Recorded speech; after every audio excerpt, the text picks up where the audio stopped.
भरत राम जी का विरोध नहीं करते। क्या विलक्षण परिवार है। और मैं अनेक बार ये कहने का प्रयास करता हूं, समझाता हूं और निवेदन करता हूं कि आपके घर को तोड़ने वाली मंथराएं बहुत आएंगी। मंथरा, मंथरा का अर्थ ही है जो आपके मन को मथ डाले। मथ डाले, मत डालने का मतलब समझ में आया कि जब दही को आप मथते हो तो उसमें दही नहीं दिखता है ना। ऐसे ही जब मंत्रा क्या करती है, ऐसा कुचक्र चलाती है कि आपका पूरा मन मथित हो जाता है, तो आपका विवेक खो बैठता है, कुछ दिखाई नहीं पड़ता, कुछ सूझता नहीं है।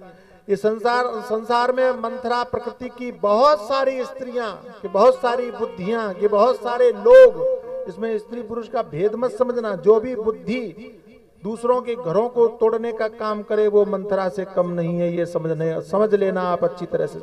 दूसरों के घरों को तोड़ने का जो काम करे वो बुद्धि मंथरा है।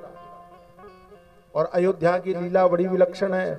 अवध क्या है, अयोध्या कोई और नहीं, यही। अच्छा, ये शरीर है ना, ये शरीर परमात्मा ने आपको दिया।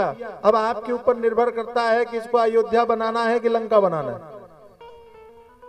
और बुरा मत मानना, लेकिन अच्छे से समझना, हम इसको लंका बनाने पर तुले हुए हैं। आप कहोगे कैसे? अरे जैसे रावण ने लंका को सोने की बना लिया, इसी तरह हम केवल शरीर को सजाने में लगे रहते हैं और धर्म को भूल जाते हैं, कर्तव्य को भूल जाते हैं, मर्यादा को भूल जाते हैं। और अयोध्या वासियों ने क्या किया?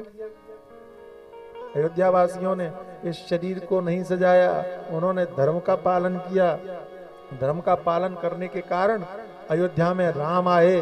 अयोध्या आज भी अमर है। और लंका सोने की लंका कहां गई?